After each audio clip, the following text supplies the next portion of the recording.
we're starting our adventure for today. This is the bridge that we are going to go through. Oh, oh, oh. Where we're going? That's where we're going? So we exit here, we finish there, those stairs at the end, okay? Oh. Beginning and the end. The Alpha and the Omega. Look at this bridge.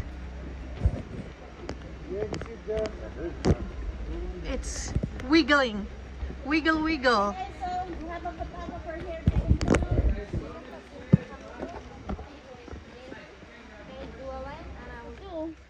Is remove this thin layer that it has and you eat it. As you bite it, if you have a dry mouth, that dryness will go away instantly. Ooh. It actually has a similar cool. taste to, we say, green apple or a very sour plum. You guys want to taste it? So as you bite it, you're gonna feel your mouth getting really watery. Even after you swallow, You eat everything? yes, that dry sensation goes away. Yeah. That's really good. It's sour. What is it called? Wild begonia. It's a Wild natural begonia? way- yes, wild begonia. It's a Begonia. natural way to get hydrated. You wanna taste it? Wild begonia. Maasim. It's sour. This one right here. That is so good. in the month of April, it actually bears a very beautiful white flower. Oh. These are wild begonias. The only type of begonias that you can actually eat. Look at that. So, yun yung mga nakalaman, oh. Orchids. Yung mga, ano, halaman ba ngayon na uso?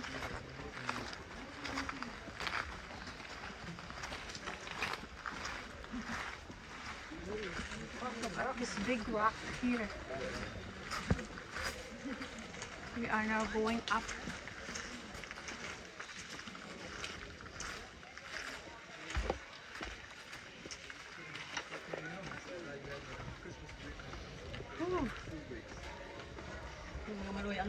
Oh, ready. My knee is still okay, I think. Look at how tall is that. We're walking. Whew. And then now we're reaching the cave. We're almost there. We're almost there, baby. Whew. Whew.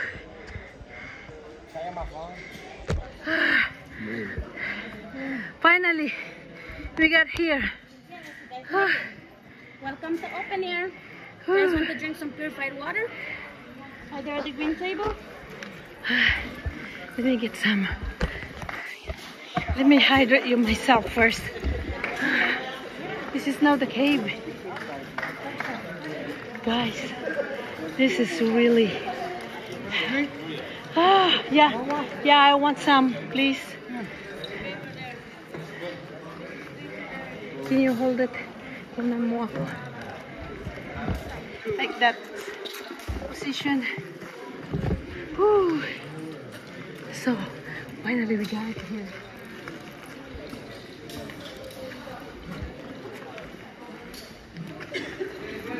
Let me hydrate myself first. Where's the cup? Here. So basically we have this light to see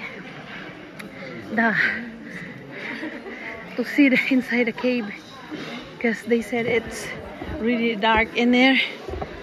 Ayan. Ooh! Ooh, ooh, ooh. May nadulas na. So may nadulas. That's the cave.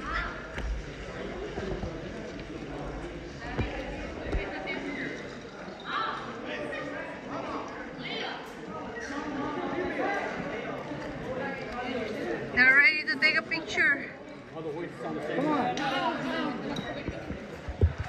That is my husband. So over here, Sunny. we have what we call a bush doctor. You guys heard about bush doctors before? The what? Bush doctors. No. So that's something that goes from generation to generation in the Mayan community.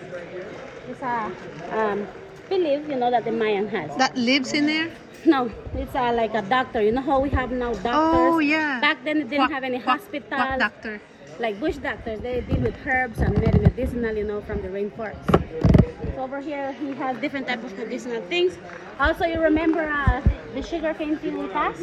Uh-huh. So he has samples of the sugar cane and we have the sour. You guys want to sample? There's a big mosquito in there too. Anecdote. So this is sugar cane. You just chew on it, you spit the trash. This is sour cane. The same goes for this. The one we had it? Yes, you guys can taste it. What about the What leaves? he's doing there? What he's doing there? These are medicinal plants. Medicinal. They're good for different type of illness. This is the sugar cane. This is this. So what he's Why doing they there- have to do that? That's a copal. It's this. He's No. burning- Oh, yeah. He's burning this type of sap. It's called Like this. copal. And it comes Copal. from a tree that we're gonna see later on the trail. That's what he's burning. They used to make incense out of these. So what's back in that the mean? day. Why it's burning like that? Is So that he's for burning, the... you know, he just walk around, you spirit? guys. Yes. So it's a type of protection. It builds a type of barrier, according to the Mayans, that will protect you because you guys are going inside the cave. Why there's something inside a cave? No, no, not really. It's just a belief, right? Okay. Ito maasim.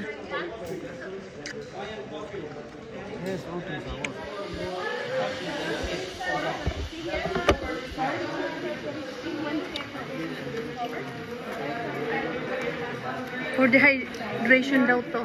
Sa matamis yung ano?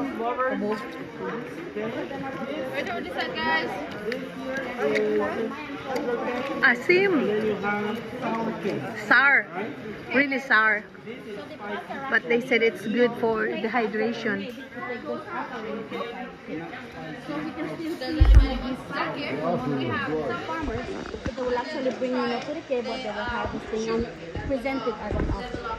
So basically they will use the small pots to bring the offerings and they will put it in the big pots, right? So that's the reason why you can see big ones and small ones, which is monochrome pot and polychrome pots.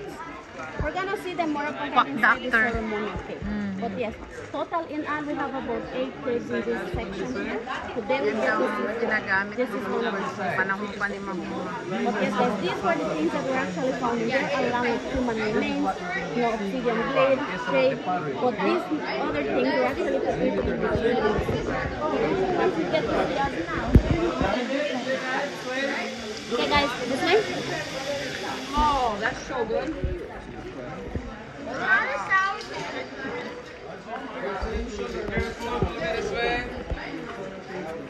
Rock.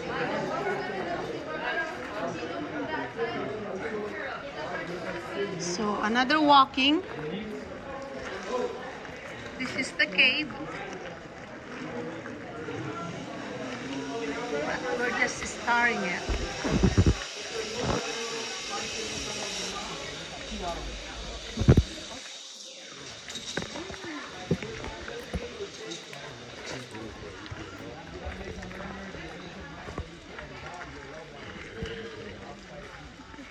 It's really sour, the leaves. Yeah, those are the wild begonias. This one? So this is the one, it was so sour. Those are the hydrating plants. Begonia. That's the name, begonia. So some people harvesting those too?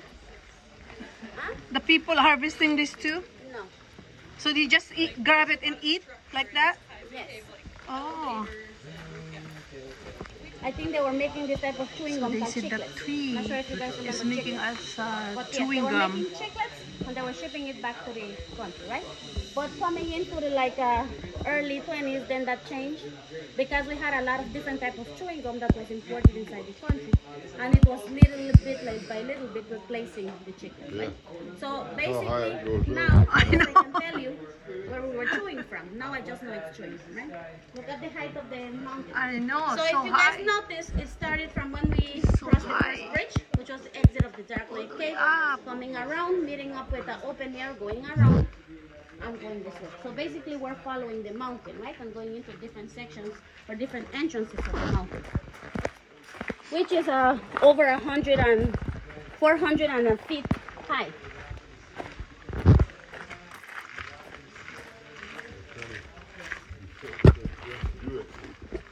I have a license plate at home that says, just did it. Jungle, jungle.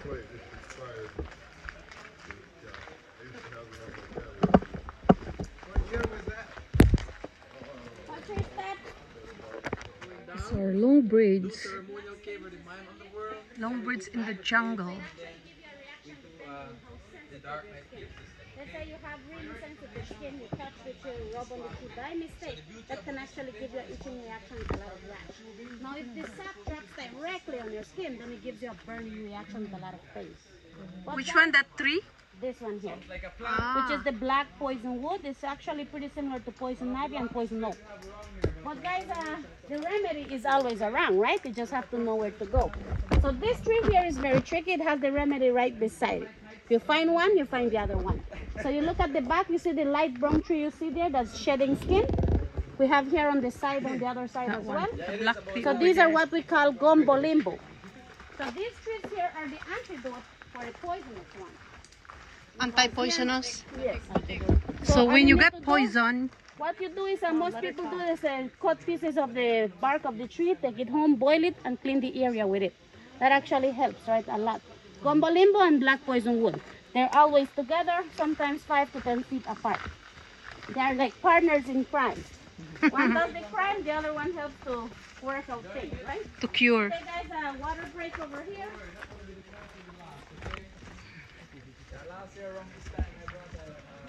Ay, imagine, Yeah. gutom na kayo. Wala kayong breakfast. Kumain kami, may baon akong chips. Ceremonial cave daw, oh.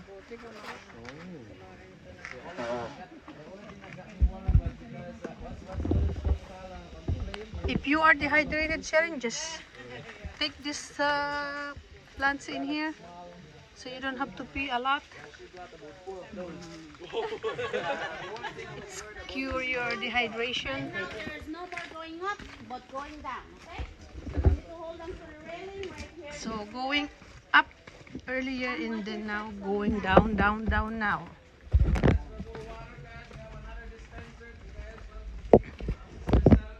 Are you watching where you're stepping, Mom? Yeah.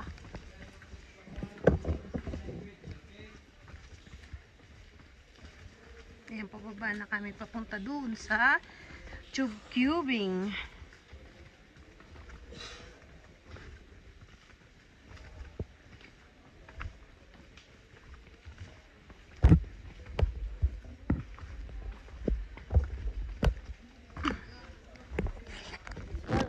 Growing in this world is alive, and everything has a soul. So by them bringing offerings inside the cave, they believe that they will be invoking that spirit of the offering that they're bringing inside the So cave. are we right? gonna offer something? I don't know. You guys brought anything to offer? My sister. Sharing your Well, first. when it comes to humans, I think it's just sacrifice. Remember Melvin said it on the bus. But yes, normally they bring offerings on these spots, right? So that's Like where- something food? Like, well, most of the Mayans that were here back then, some of them were farmers, like I mentioned earlier. So they will actually, plant different type of foods, vegetables. Yeah. Everything man over there is a Mayan, right? Yes, he's a Maya. He's a Quechua Maya. But yes, so basically they will bring those offerings inside the pot, and they will place it in the bigger pots inside. They believe that by walking inside, the cave with these offerings, then they're starting to invoke a spirit, the spirit that is inside that offering. So basically in there, we get to see the two type of pots. That's a monochrome pot and a polychrome pot in there. Alright, we got it home. Now you see the reason. Yeah, I get it now. I hit my head on everything. Wow. Ayun daw, mag-o-offer. Mayan factory, right? Mayan factory was very important. They use slots for this wheel. Okay, then clay. type of minerals known as these red of clay that we use to do so. Right over here, see? Then that is what we know as a polychrome colors. This is inside the cave now. They used to do offerings, burning of incense, stuff like that. We can have the other group. As we go along, I'm going to be sharing more information with you guys about it because it's Inside, the bigger one is the ceremonial pot. That's the one where they will actually place all the offerings, you know, burn the incense and make that ceremonial event. This little chamber, it has some rocks on top of each color. A lot of Okay. they believe that this type of work. Good, there is no snake hiding here. No, just the pots up there. That's the reason we come in here. Whenever the You see the Maya, monochrome pot and the hologram pot right there. they normally cover it Right there. Okay, yeah. Wala kang ilaw, Han. This little chamber. Those are clay pots by the Mayan for this type of events. But also you will notice that a lot of the rocks are down there. Once used to be on the ceiling. You will know because of the way how they're growing, the way how they're shaped. So most of them, if you look at it, it's a lot of stalactites going down. Stalactites are formations attached to the ceiling going down. So very long we had a big vibration that actually made a lot of these formations to fall down. And that's the reason why most of them are down here. Most of them actually felt all the way around. But what the Mayan did is that they actually brought some of them in front of the cave and packed them up here. Why do you guys think they packed them up here? Because according to them, that was a type of warning, right? A warning not to no outsiders or people that were just passing by not to come in. Why? Because according to them, they were releasing spirits inside the cave. So they were actually, you know, invoking spirits in there.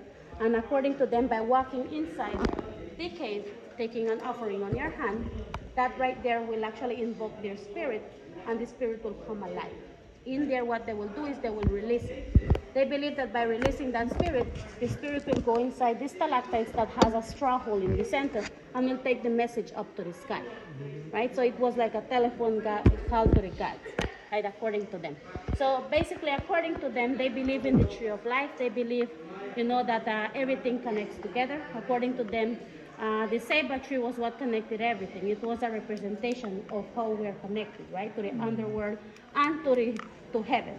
So according to them, the top of the tree was representation of 13 layers of heaven.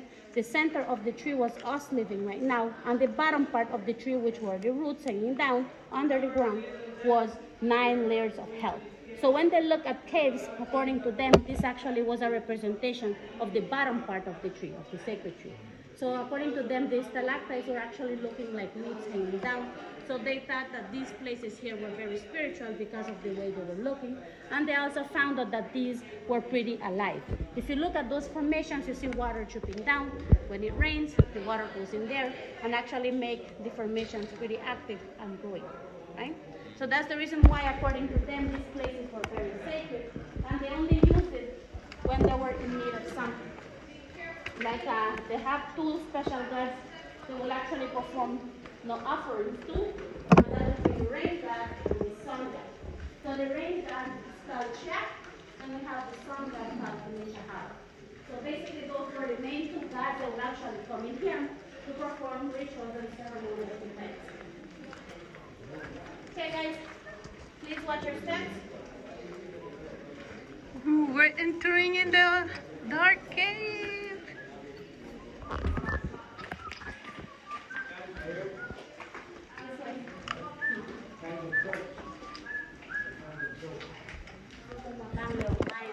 You can actually find this type of tool, which is a grinding stone, right? You get to see that over here. According to them, grinding stone is considered to be a cave creation, right? Is your light not coming on? Lights earlier, but I don't know. Of formation, you can see right there. The one shining. So this one right here is not. Is there any water dropping on that stone? So this Some of them are active. Once you don't see any water dripping down, because they're not active, or the deposit are there. So as I said before, the formation. Okay, so this here is a grinding stone. We know it as a grinding stone. But in the Mayan community, they know it as a mano and matate. According to them, this is the tool of creation. According to them, we were actually created 3 times, right?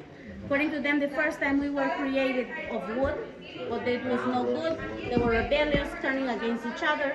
So God had to kill them, or with fire. Then the second time, we were made out of clay. According to them, it was still humanity was not abiding by God's rules. So God actually destroyed them with a flood. And then the third time we were created, they took a corn, placed it in the grinding stone, and actually, made us what we are now. So that's the reason why they call this a tool of creation, right? But it's called a mano and matata in Mayan, and you can actually find it in all the Mayans communities, right? Cool. Like I said, guys, the Mayans, they were very superstitious. They have many beliefs. They believe in different things. Madilim. It's slippery. It's hard to see each other.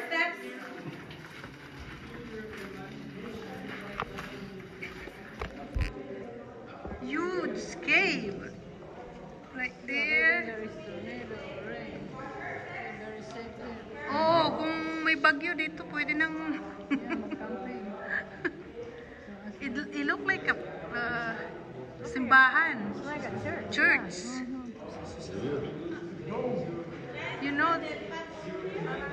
This is my first time to see that kind of caves. Sometimes I'm scared to go. Kasi mayroon tayong mag-guide. And they will burn.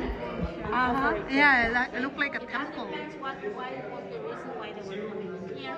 Sometimes, they were, maybe the whole community was sick, they had illnesses, or maybe something like a virus came around. That would be the time when they will actually come in here and burn blood. They believe that blood will actually please the gods. So what they will do is burn it, and like again I said, let the smoke go up to take the message up. Also, guys, if you look at the formations on the limestone, they were, according to them, they were depictions of different types of gods.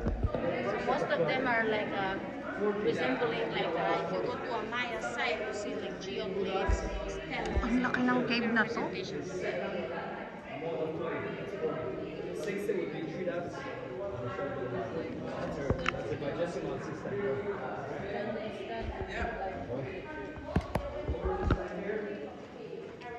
Another part, this was just to bring water inside, right? Okay, guys, at this point you can actually turn up your headlamps. Yeah, it looks like one. Going inside the cave again. Another dark cave.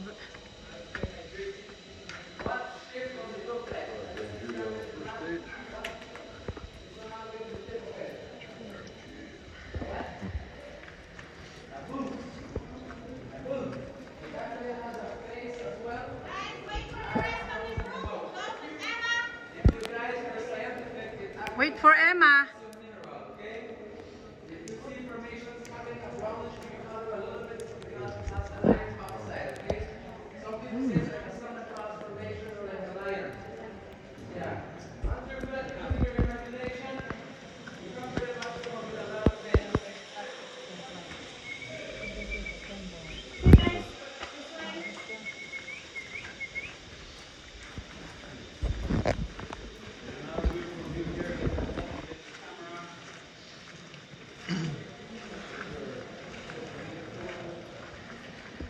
Make this as a movie.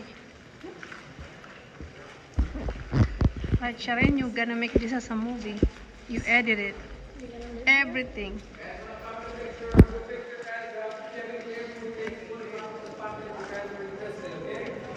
You guys watch the steps because it's so slippery. We're here taking photos. Okay, guys, in here you can actually look at the formations, how active they are. Remember, I said for every rainy season, we have rainwater pouring inside the ceiling, leaving huge deposits of water up there. So that's the ones that are dripping down, right? Also, by doing that, it's creating stalactite and stalagmite together. According to archaeologists and geologists, it's known that they grow a half inch, a cubic inch per 100 years. So imagine every 100 years a cubic inch grows. It's actually a very slow process, right? So some of the formations that you're seeing in here are billions and billions of years ago. So the ones going from the ceiling coming down are stalactites. The ones on the ground going up to the ceiling are stalagmites. Eventually, after billions of years, they create a column or a huge pillar like the one you see in front there.